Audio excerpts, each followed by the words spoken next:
beautiful and dangerous. The world of Ethera is full of unique cultures and kingdoms, all vying for control of the landscape. From the ordained bloodline of Numa Sera to the valiant knights of Dena Vale, to the Gat people of Moran and the pillaging hordes of Sia Day, each force will stop at nothing to advance its power. As the leader of your people, your goal is to amass resources and create the most powerful kingdom in all of Ethera, so that your name will be remembered long after you are gone. As this game is all about the choices you make, with every move, you carve more of your own path, and thus further define your legacy. Do you have what it takes to lead your people and grow your kingdom into an empire? What say you? Rain or hail? I'm Morgan. Hello. Hey, I'm Johnny. And we're the creators of Winds of Numa Sera, both the board game and the graphic novel which the board game is based on. We knew our graphic novel had a story that could be adapted to make an immersive and thrilling game. And while we have tons of experience making comics and graphic novels, we were newcomers to the board game world. We worked with pro game designers and consulted with notable game publishers and experts in the space. And of course, the most important step, we knew we had to take the game to conventions to get it play tested. So if you're at Pax Unplugged, which for if you don't know is a gaming convention, that is my game. You may have seen it around this time last year, but we've been working on it a whole lot, and we're play testing it again. It's really awesome to see people playing the game. And what do you guys think? Do you like it? Convention after convention, version after version, we tweaked and refined. So we whittled it down into the version that you see here today. Finally, we sent our game out for review and crossed our fingers. We were shocked and humbled at the response.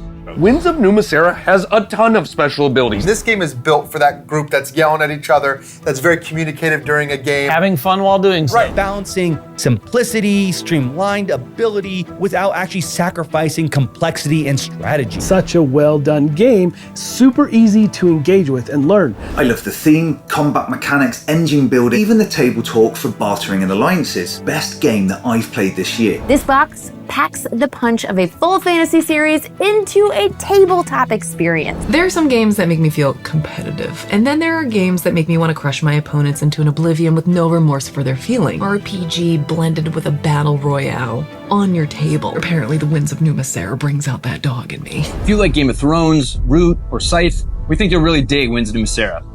Johnny and I just really want to thank you guys for taking the time to watch this video. The biggest thing that people don't realize is that we're a really small company. It's just the three of us, Morgan, Johnny, and Owen. We are lifelong creative partners, two brothers, and a best friend. We grew up always wanting to build something together, and we've been lucky enough to chase our dreams as a team for the last 10 years. It's taken a lot of blood, sweat, and tears, and I mean that, to get to where we are right now. We couldn't have done this without you guys, so we hope you enjoy it, and we thank you for all your support. Yeah, I mean, he said it. He said it all, so yeah.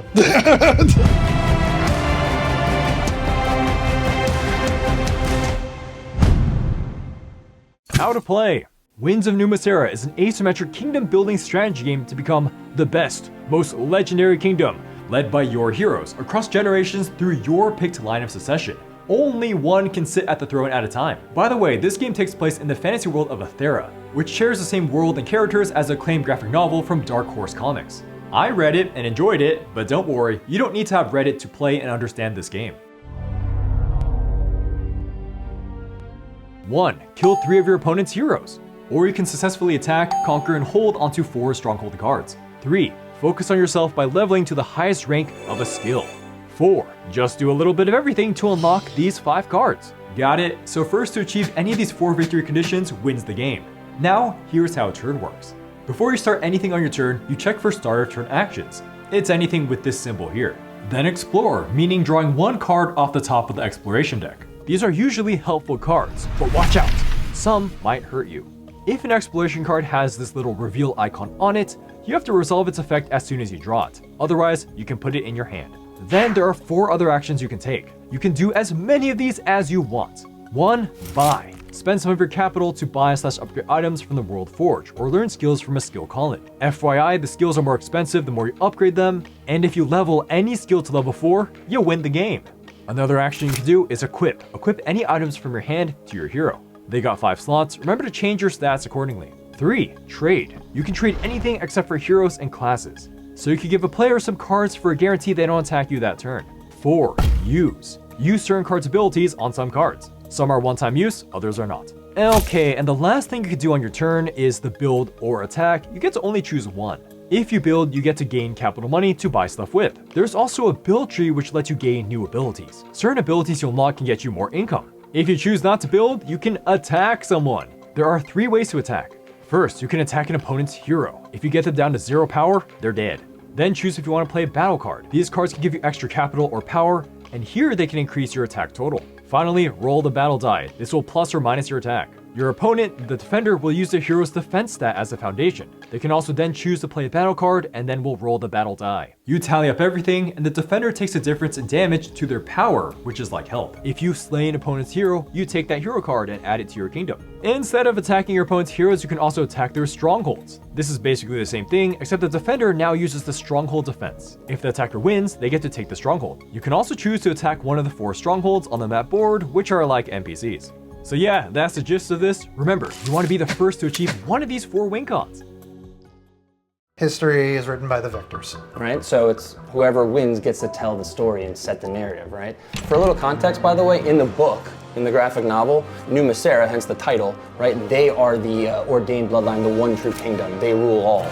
But in the board game, it's up for grabs. So Johnny, when we were developing the game, like what was like your first aha moment? So for me, I would say that's the build trees on the factions. Oh, yeah. Having those build trees allowed us to effectively build out the faction's abilities versus focusing on the hero's abilities.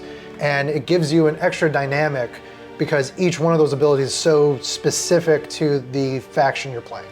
What was my aha moment? What was your aha moment for that? I think similarly to like adding the build trees to make each kingdom feel more special, it would be the heroes and giving them special abilities.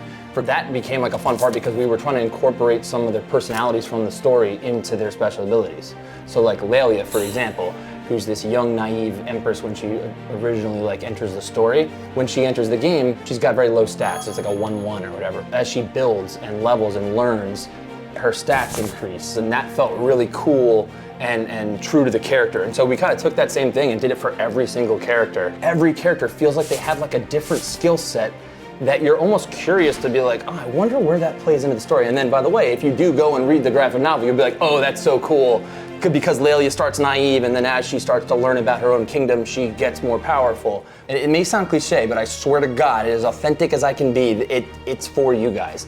We create stories because we love stories, and we remember when we were kids growing up and the stories that we would read that inspired us and the games that we would play, like playing Hero Quest with my dad, right? Like that was awesome. So we wanted to create a similar experience that would be memorable and impactful on, you know, whether you're a kid or you're an adult, it doesn't matter. Like you're never too old to like be a kid again. Overall, we did it for you. We did it for the quality of the game, we did it for the replayability of the game, and we did it because we want you, the player, to be able to enjoy Winds of Numa, Sera, the board game. So thank you very much for checking out our Kickstarter, and go and pledge.